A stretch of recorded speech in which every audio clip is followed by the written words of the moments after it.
Welcome to Movie Recap. In today's video, we will be going through the 2017 sci-fi action movie, Bright. Turn on subtitles and spoilers ahead. The movie starts with a glimpse of the thug life in Los Angeles. Ward and his orc partner, Nick, are ordering lunch. Then suddenly, an orc from the store shoots Ward. He wakes up and his wife prepares coffee for him. Ward finds a piece of napkin in his coffee and his wife explains that they ran out of filters.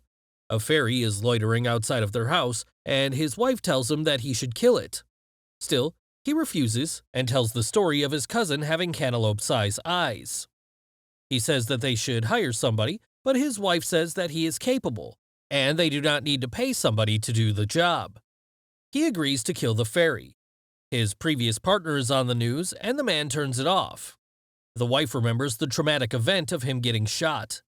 They are about to tongue massage each other, and the fairy continues to make noise.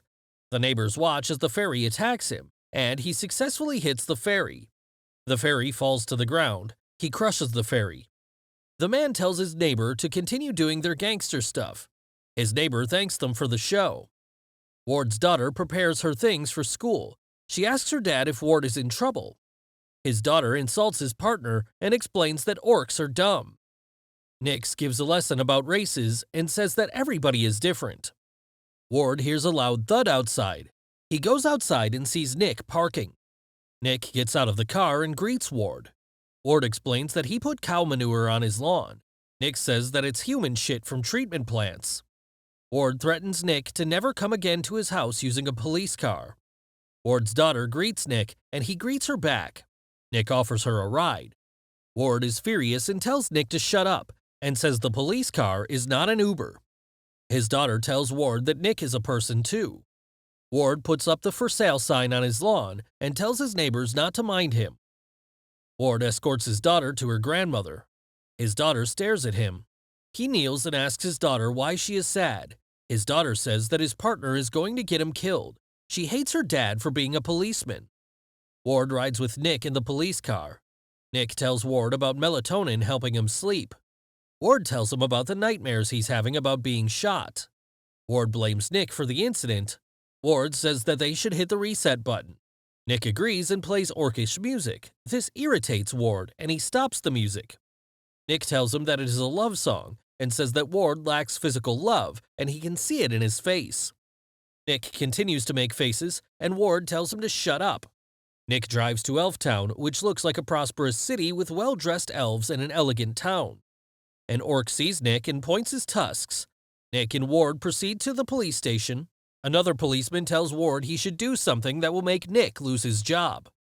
Nick listens as they continue talking behind his back. They continue to blame Nick for the accident. Ward explains that he cannot do anything about Nick. Ward defends himself by insulting the other policemen. All of the policemen gather up for a meeting. Nick saves a seat for Ward. A policewoman shows a criminal profile to Nick and says that the criminal is related to him. The police leader begins calling names and assigns each of them for a task. Ward walks up to the leader. The leader immediately tells him no. The police leader explains to Ward that it is not her decision to partner him up with Nick. Nick and Ward continue to patrol. They drive up to an orc gang. Ward asks if they have some involvement with the accident, but the orc denies the accusation. Ward threats of reporting them to the authorities. The orc points his finger at the policemen and pretends to shoot them. A dispatcher radios and commands them to go on an active crime scene. Orcs are getting beat up by the policemen. Ward questions Nick about being a policeman, and Nick says that he wanted to be a policeman ever since he was a kid. The dispatcher commands them to go to another incident. Nick and Ward drive up to the scene. A sheriff is there observing a crazy man holding a sword, and Nick tells the man to drop it. The man points the sword at him and threatens them. Ward screams at the man and tells him to drop the sword. They arrest the man. Ward updates the dispatcher and the sheriff tells them to stay safe. While in the police car, the crazy man pukes and starts speaking in orcish. Nick loses his focus while driving. Ward asks him what the crazy man is telling them. He said that it was not making any sense. While the internal affairs approach Ward at the car wash, they convince him that Nick is lying. They tell him that he should record Nick's confession about the accident. Ward tries to talk to Nick to make him confess. A dispatcher commands them to go to a scene. The feds interrogated the crazy man earlier. They shave his neck and find a shield of light tattoo. The crazy man explains that he is not their enemy, and the man describes how Lila is trying to bring the Dark Lord back. Ward and Nick respond to the dispatcher's command and go to the place. Somebody begins shooting the policeman. After the long shootout, they successfully shoot the man at the window. They start searching the area and see a lot of burning bodies. They see a corpse on the wall, and they update the dispatcher that there is a possible Bright at their location. Ward and Nick start chasing the elf girl. They catch the girl, and she uses her wand. Ward and Nick are in awe of the wand. The girl begins speaking Elvish, and Nick translates. The elf tells them that they should protect her. The other policeman came to the scene and put the wand in Nick's bag to frame him. Nick continues to interview Tika. The other policeman convinces Ward that he is doing the right thing. Ward agrees to the plan to kill Nick. Ward calls his wife and continues to go to Nick. Ward argues with Nick and points his gun at him.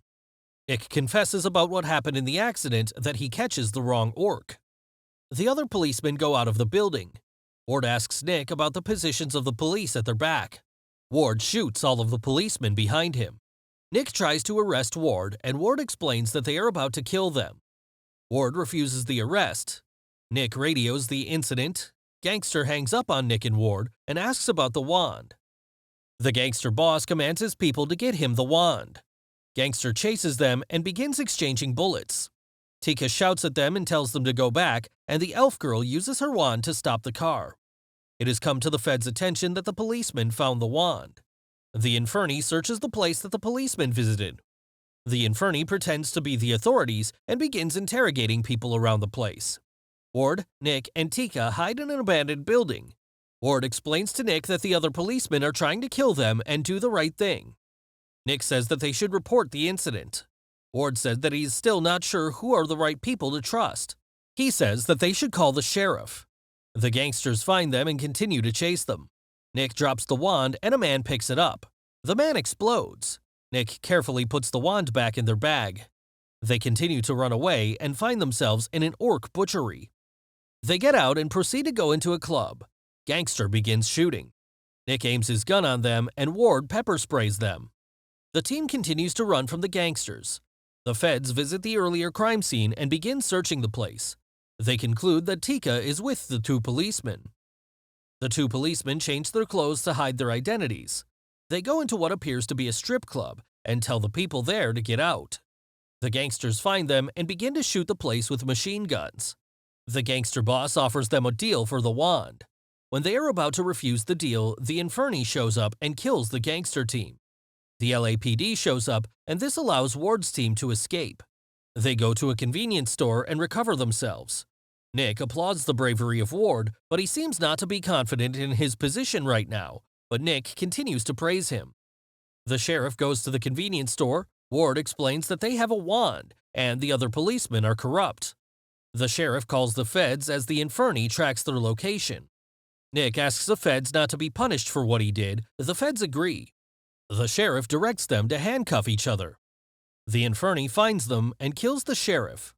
Tika gets the keys of their handcuffs and frees them. The Inferni continues to attack them, and they fight back. It is an incredible fight scene with a lot of exhibitions and guns. They eventually have the chance to run away, but the orcs catch them. The orc boss tells his backstory of all races living together in harmony and humans messing it up. The orc boss asks them about the wands, and they continue to deny that they have them. The orcs torture Ward and Nick, but they still deny that they have the wand. The orc boss commands his son to kill Nick. The son reveals that Nick is the policeman that helps him, and he cannot kill him.